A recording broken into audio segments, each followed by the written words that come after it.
2193 LE a couple weeks ago whenever we did our lighting circuit in the shop. It's the exact same panel that we're using to house all of our receptacle panels. So we chose this one down here at the bottom. It says that it can hold 15 circuits here, but by the time you lay it out, that's where you get that 16 circuits. So again, kind of going back a few weeks when I told you all shop receptacles, make sure you only have 16 arrows pointing back to each MCC. So if this panel can handle 16 circuits,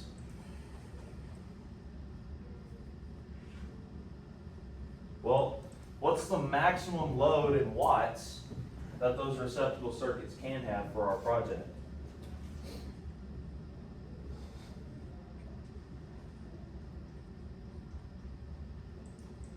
If you put 4 outer wall receptacles or you put 2 machine mounted receptacles together, what's the wattage on that you can't exceed?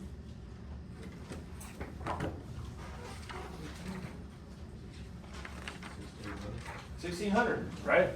So we'll just size, again, everything for the maximum. So we'll take 16 circuits, which is the max number of circuits that this panel can hold, and we're going to multiply it by 1,600 watts, which is the maximum a circuit can have. So when you do 16 times 1,600, what do you calculate?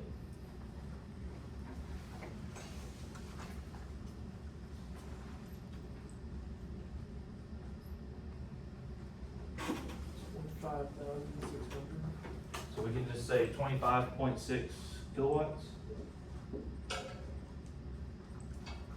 Okay. So that's the maximum potential kilowatt load that this transformer will see. However, what units are transformers listed in? kVA. Well, are kW and kVA the same thing? Bless you. So how would you convert kW to kVA? What's one thing that we're missing there to do that? What do we need to know? Amperage? Not necessarily. What did you say? Power factor, right? So if we had our power factor, we could convert our kilowatts to kVA. However, though, does anybody want to take a guess on what our power factor is for this project? Which is also known as what? Unity, right? So, we looked at this formula a few weeks ago, but if we take this three-phase equation, power three-phase is equal to square root of 3 times what?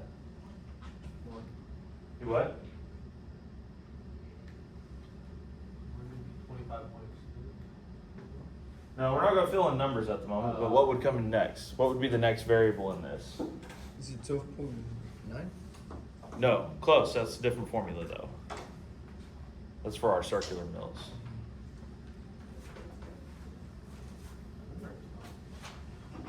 We used this formula, I believe, when we did our AC unit stuff. But you got your voltage in the line times what? Y'all have seen this formula before, too. Phase voltage. Your eye line. There you go, I line. There is a variation with phase not in phase here. There is a variation with your phase values. It's very similar to this. But current in our line, and the last little portion is the power factor, but what's the formula for power factor?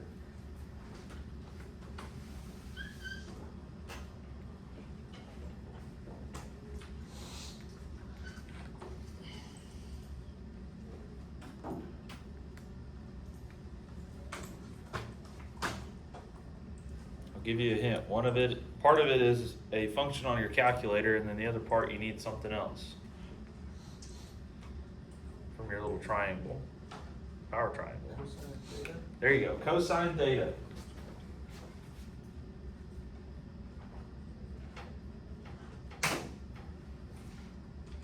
So, another reason I like this formula here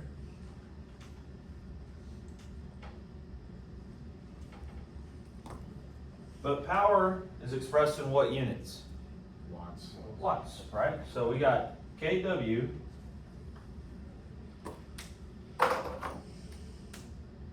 is equal to, and then if you take volts and amps and put them together, there you go, you got volt amps, right? So this portion here is our kVA.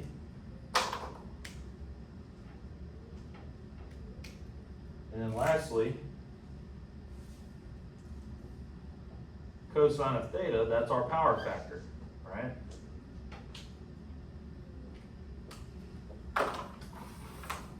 So mathematically, we can prove that if we have a unity power factor, doesn't kVA and kW become the same thing? Yes, right?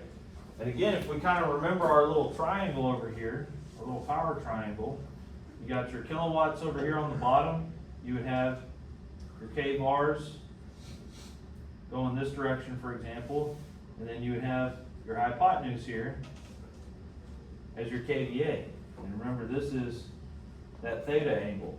Well, if your angle is flat, well, isn't kVA and kW laying on top of each other? So they're the same thing.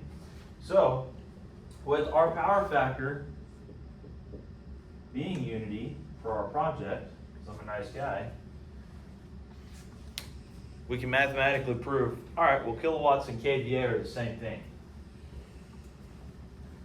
Now, are you going to have a unity power factor out in the field? No. Probably not, no. Yeah. I would say that would be a very rare occurrence. You might have some stuff pretty close to it, but I don't think I've ever seen a perfect 1.0 power factor before. But again, since this is our project and we're a school, we can kind of step away and say, you know what, we're going to just say it's a unity power factor, mostly for simplicity reasons. So with that kind of being determined, now this 25.6, that's also kind of the amount of kVA that we need to size our transformer. So, kind of going back over here to our bulletin book,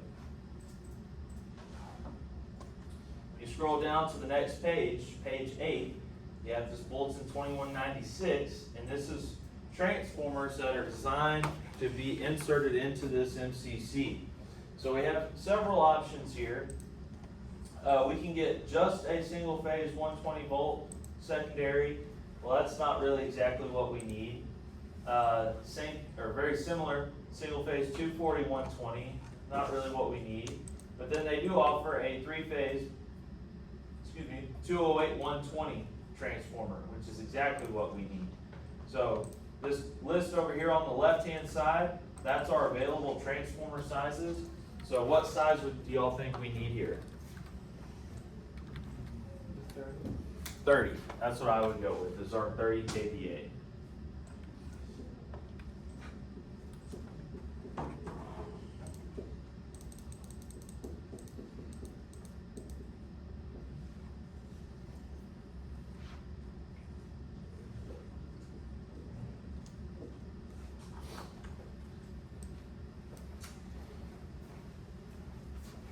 The other important piece of information that we'll get off of this, if we kind of follow this out, this last item over here, that 3.0, that's referring to its space factor. So I will make a note of that over here.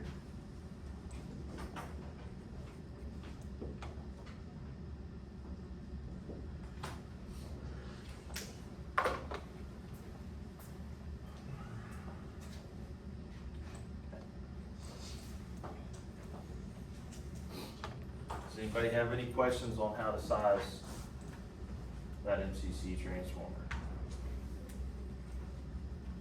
So you're only gonna have one of those, right? You're gonna have 6 of those. 6 of those, and they're all gonna be 30? Right. Okay. Yep. So each MCC is sharing those loader receptacles, right? So each MCC is gonna have a transformer, a panel, and then the receptacles that it's serving. Right. Okay. But everybody's good with that sizing? Okay. So probably some good news you'll like to hear, but this math right here that we just did, there's not a sheet in the design notebook to show this work, okay? The reason for that is because this is a group activity here, right? Everybody has the same panel. Everybody has the same same MCC. So eventually y'all are all gonna land up at the same transformer size, right? So this is just a group activity. But rather than just saying, oh yeah, your transformer is gonna be 30 kVA, we walked through why and how that transformer is gonna be a 30 kVA. So there's not necessarily a page to show your calculations work. However, there is the drawing portion of that. And that we will cover real quick. So on the one line, so again, on your MCC elevation here, you should still have that section 6 blocked off. Of course, your MCC should be filled in. Mine's not, because I don't save that word. But in section 6, this is now where we're going to install both the transformer and the panel in there. So we can go ahead and kind of get rid of these cross marks on there. Now, as far as the transformer and the panel goes, we know the transformer is going to take up 3.0 space factor, and the other thing which is considerable in size as well, but the other thing we have to focus on is whenever y'all are in Transformers Lab, I think it's like maybe the second or third week in there, y'all remember dealing with those control transformers, probably about yay big. They were real small transformers, Yeah. like 0.25 volt amps, something like that. But if y'all remember, those things had some weight behind them, right? But they weren't very large. Well, we're going all the way up to a 30 kVA, so it's going to be pretty heavy. So where we put this on our MCC section kind of matters, because these MCCs are about the same size as the ones in your machines class. So we don't want to take this 30 kVA transformer and say, let's put it at the very top, because then that's going to be a lot of weight suspended up in the air that we have to install into the MCC. So it just makes it, one, more difficult for us, and two, a little bit more unsafe. So we're going to try to keep that weight at the bottom. So we're going to put our transformer in the bottom portion of that section 6. So since it's 3 space factor, very similar thing, we're just going to visually represent that. So I'm just going to delete those 3 lines right there. So now I'm visually representing that 3.0 space factor. And we're just going to put some text in there. And we're just going to say 30 kVA. We'll say that's a transformer. And then we're going to list out the voltages. So you're going to start with primary phase to phase, which is 480, / primary phase to ground, which is 277, dash to indicate that we're done talking about primary and then switching over to the secondary. Very same thing, secondary phase to phase, which is 208, / its phase to ground, which is 120 volt. And then we'll also list it as a 3-phase transformer on here.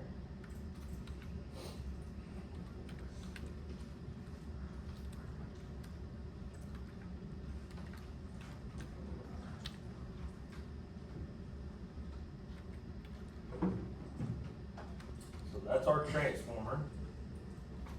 Now we have to install that panel.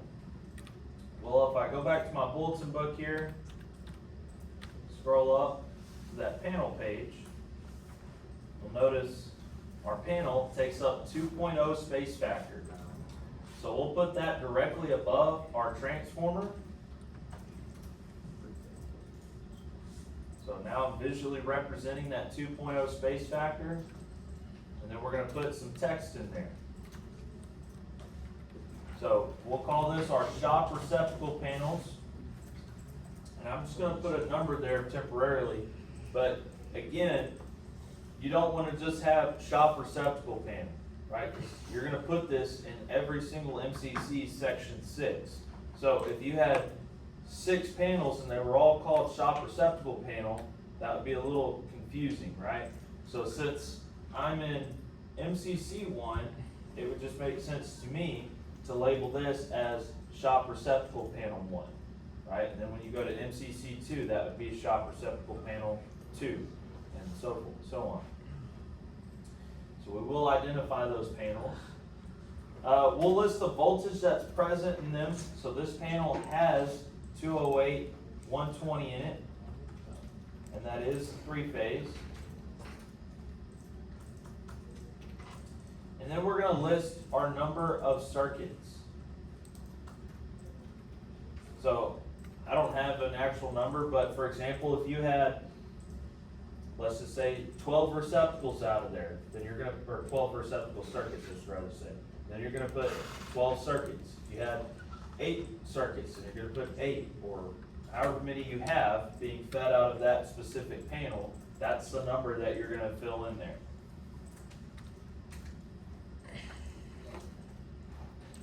So by the time we install the transformer and the panel, that pretty much occupies the entirety of section 6, except up at the very top, we do have that 1.0 spare left over. So just like any other extra space in our elevation drawing, we're going to label that as a spare. So kind of once you do one, you can take that setup and copy and paste it into all your other section 6s, just changing the panel number and how many circuits you have out of each panel.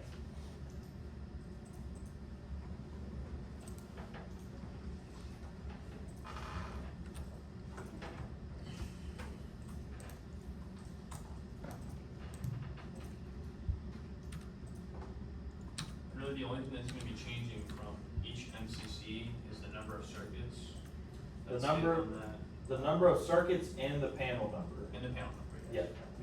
Yeah, the transformer's gonna stay the same, it's just the panel number and the number of circuits. How'd you do the phase of the symbol?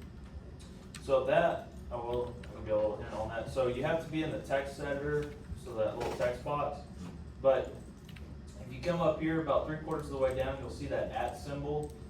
And if you hit that drop down menu, probably about 1/4 of the way down, you'll see where it says electrical phase. If you just click that, it'll drop that V symbol in there.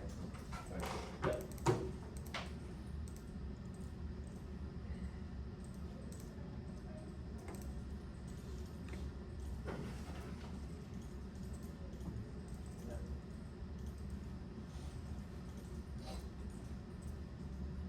So everybody's good with the MCC transformers? So like I said, this is the only kind of place here that we're going to be showing our work. It's just right here on this elevation drawing. You don't have to do anything to the shot drawing. It's just taking place on this elevation drawing here. Like I said, there's no calculations on the design notebook for that.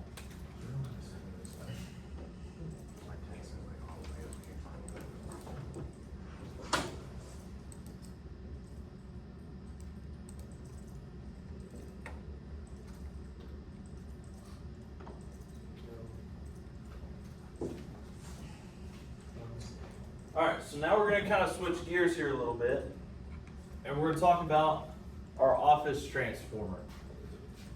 So for our office, we have 2 panels. We have our office lighting panel and our office receptacle panel in there. What's another load in our office? Our air conditioner. So if y'all recall from back from week 2, we actually fed that AC unit out of our ORP. So I'll kind of draw it as an extension over here. So both of these panels, both our lighting and our receptacle panel, both of these are 208, 120 volt, 3-phase. Right? And of course our AC unit over here is running just on the 208 portion. But how these panels get fed?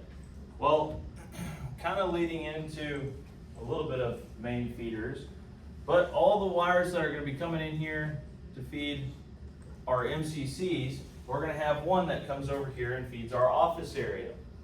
Well, kind of similar similar deal. If our main feeder is coming in over here at 480, 277, and we got 208, 120 here, then we're gonna have to have a transformer to step that voltage down.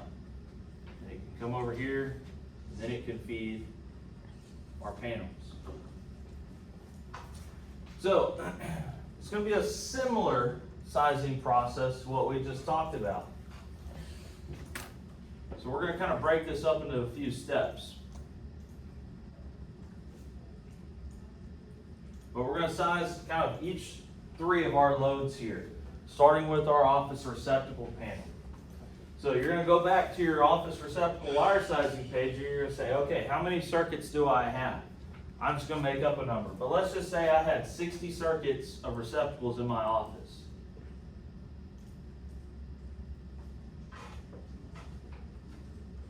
Well, if I got a total of 60 circuits, the first thing I'm going to do is I'm going to subtract 1 from it. Why? Because this AC is part of that number whenever you look at your page there. Our AC, that's going to be a separate calculation in this process here. It's not a true receptacle circuit. So we're going to take one circuit and we're going to subtract it from it.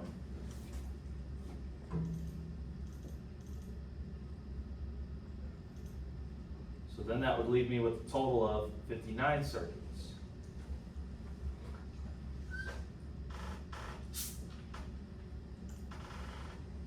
So very similar process. We're going to have 59 circuits in this example.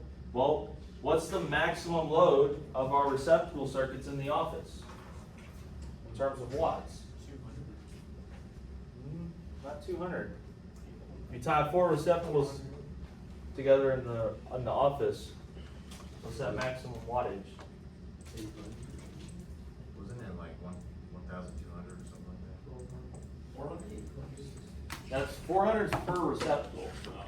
What, it says for the amount on the 200, right? 1,600, right? You'll notice that as a theme across the project. So it's a very similar process. We'll take 59 circuits and we'll take 1,600 watts for the maximum wattage on there. And even if all your receptacle circuits don't have 4 receptacles on them in the office, that's fine. We'll chalk that up to future expansion. So if you had a receptacle that only had 2 receptacles on it, for example, well, we're gonna say, well, we might come back in the future and add 2 more to that same circuit. So we're just gonna do everything at 1,600 watts. So we take 59, multiply it by 1,600.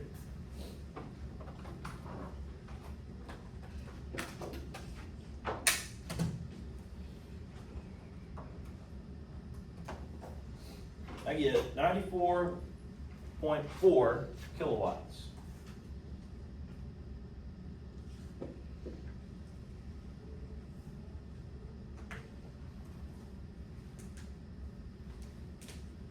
Now the only little thing that we're going to add and do a little bit different here is we're going to show any continuous and non-continuous loads. So our receptacles, are they considered continuous or non-continuous? Typically not. I know you can make the argument and say, well, some receptacles are, like in here, all of our computers plug up to receptacles and I'm in here lecturing for 3 hours or more, right? But generally, receptacles are considered a non-continuous load. So we're going to show that by taking our kilowatts that we calculated, so in this example, 94.4, and we're going to multiply it by 100%. That does not change our answer any, but it's showing that this is a non-continuous load.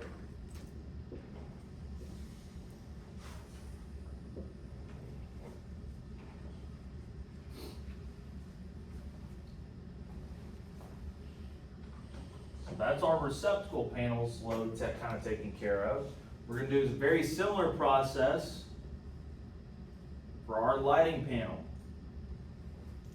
So let's just say, for example, you had 30 lighting circuits in the office.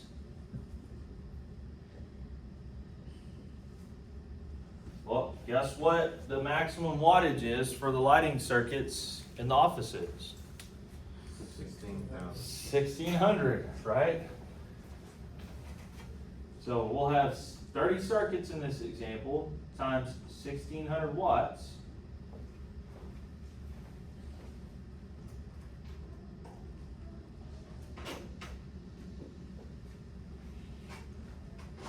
And when I do that calculation, I get 48 kilowatts.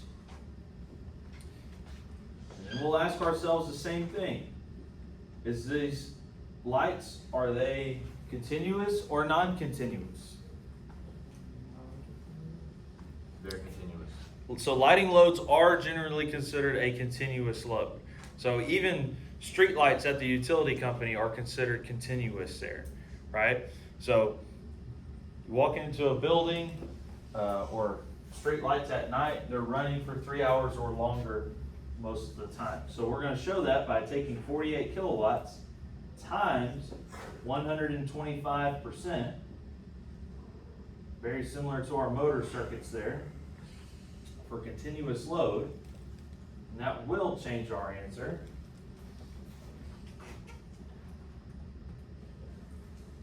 And I get exactly 60 kilowatts.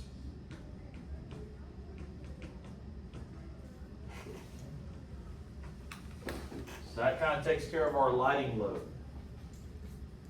So the last thing to calculate here is our air conditioner.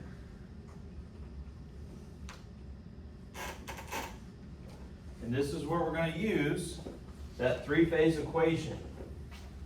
So we're going to have power three-phase is equal to square root of 3. And we know that our voltage is 208. That's our line voltage, phase-to-phase value. And then does anybody happen to remember what the current is that we use or have been using besides our AC? Anybody happen to remember that? So we've been using 80 amps on the AC. Again, that's the maximum breaker size allowed for the air conditioner. Is the air conditioner actually going to be drawing 80 amps all the time? No, but we're not going to deep dive off into what it's actually going to be drawing all the time. We're just going to size it based off that max breaker size. So we'll plug in 80 amps for our line current. And then that cosine of theta, that's our power factor, but if it's 1.0, that's really not going to really change our answer any, right? But if you plug in your calculator, square root of 3 times 208 times 80, because this is another kind of group activity here, what do you calculate?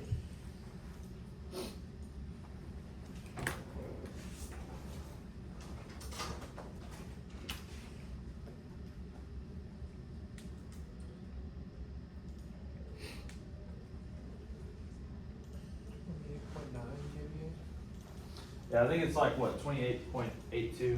Yeah. I think it's like mirror of each other. Yeah. So 28.82 kilowatts.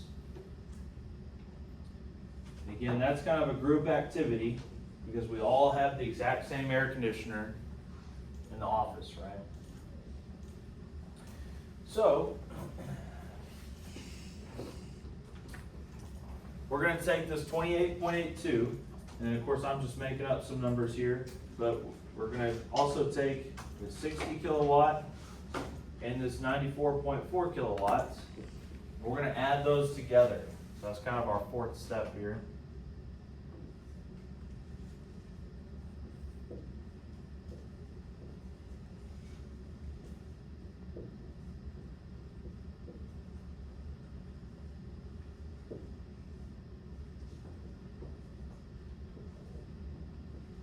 Power always adds, right?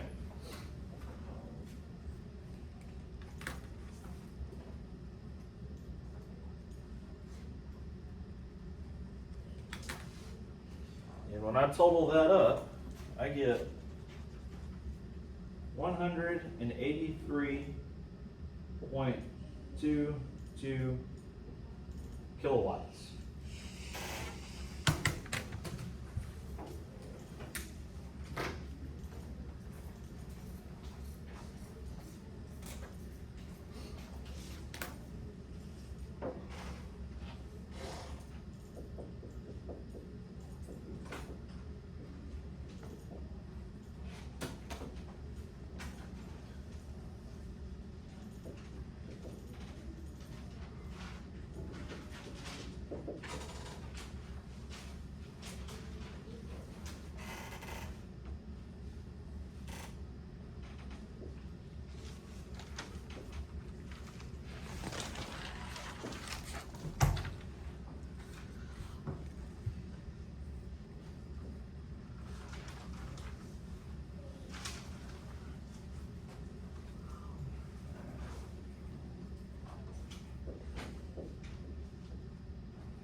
So, what I just wrote up there in red, I would write that down, take a picture of it, something, because that's not listed on Canvas or on the bulletin book. Yeah, So, for the ORP and the OLP, I know that you said that we, 60 circuits and 30, circuits, those are just random numbers that you made, right? correct. So you're gonna substitute in your values. Your values, okay, alright, Yeah. appreciate it. Yes.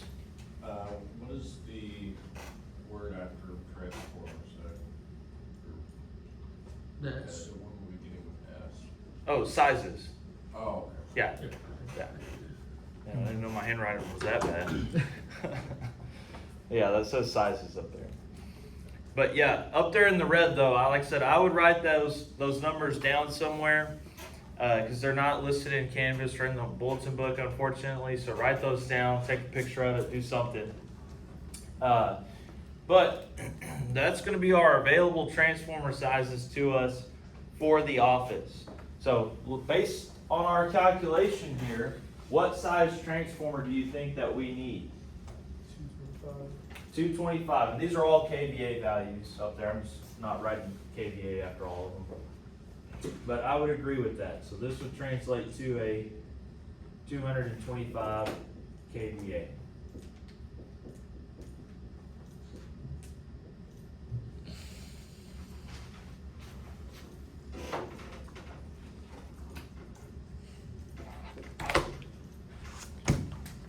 So, as Gavin kind of said, I just did this as an example here, but you're going to still do the exact same process.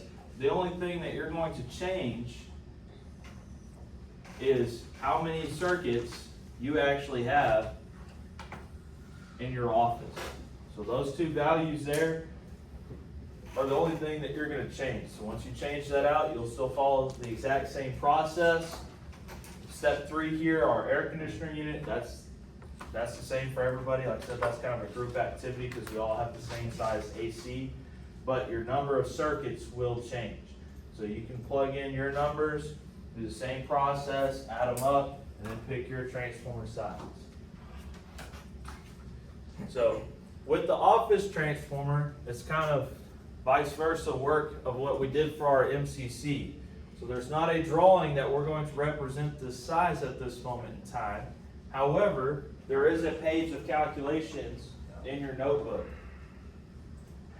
So probably about halfway through or so, you'll come across a cover page that says office transformer sizing. The page right behind that says it again, office transformer sizing, but it's blank. So, this is where you need to show these steps, where you're taking your ORP load, calculating it, same thing with the OLP, the AC unit, adding them up, getting your total kilowatts, and then selecting a transformer size. So basically this math that we just did right here, you take that and you need to put it on this sheet. So don't just say like ORP is equal to 94.4, for example, or OLP is equal to 60K, right? No, show your work on this entire process, showing what you calculate, and like I said, showing where you pick what transformer size you need there. Did you show the work for the AC? Yes, yep. So even though the AC is a group activity, still show, hey, here's my formula, plug it in my values, this is what I calculate for the AC. Yep. So even though that's a group activity, still show that process. For the shock receptacle panels, you don't include the power circuits. No, those are apples and oranges, two different things, Gotcha. right? So the receptacles, circuits is obviously feeding our receptacles with this 120 volts here. The power circuits, that's all those buckets that we had to draw in like week 3 with all the space factors, right? So that's gonna be in the other sections, and then this is gonna be a 480 line coming out here to feed your machines, Gotcha. right? So this would be 480 volts coming out this way to our machines. But for us to send this 120 out to those receptacles, we kind of have to do this process here. Right, so like I said, those are kind of apples and oranges there. You say the best way to do it is just basically exactly what you did, just copy and paste it and change your values around For what? for, recording the, sizing? The office transformer? Yeah, you'll do this exact same process. Yeah. Exact same process. The only thing, like I said, you're changing is your number of circuits. Okay. That's it. And like I said, for those number of circuits, you're just gonna come back to those wire sizing pages. So like RC office, right? You're gonna go down there, you're gonna look, you're gonna say, oh, I had 60 circuits or however many circuits in there, right? That's probably a little high on both of those, but that's okay. You'll probably have less than what I set up here. So, and then you'll do the same thing for the lighting circuit too. So they'll just come over here to this page and say lighting circuit in the office. Well, I had 20 circuits or 18 or however many that you got.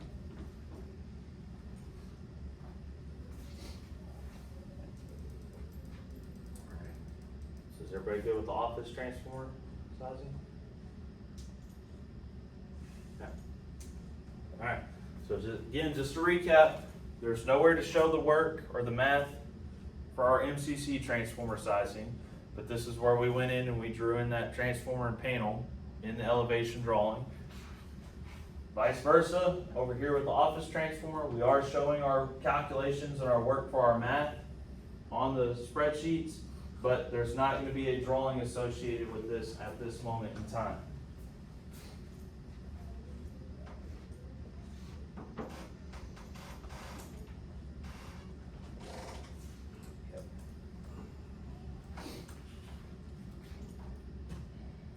So everybody's good? On the MCC wireway, I noticed that you have, it's a hashtag and then it says circuit. What is that like, what circuit do you fill in there? Do you, So,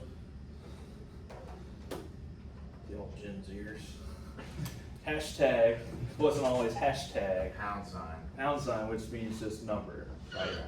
So, I just put that in there because I don't have, on my drawing, I don't have any receptacles or anything, because I don't save any of my work. So on that, right here, if you had, let's just say, 12 receptacle circuits being fed out of that MCC one, then you're gonna fill in hashtag with 12, right? Okay. Right? I just don't have any data to really fill that in, so it's kind of a variable, because you might have 12 receptacle circuits in your MCC one, but then Garrett over here might have 16, right? It just kind of depends on how y'all laid out y'all's Oh, shop. okay. So Yeah, I can't really say to put a defined number in there, because it's gonna be different for everybody. Oh, okay, now I see what you mean. Thank you. Yeah. Making me feel old, man.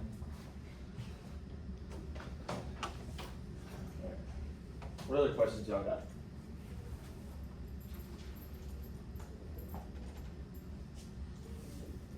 Huh?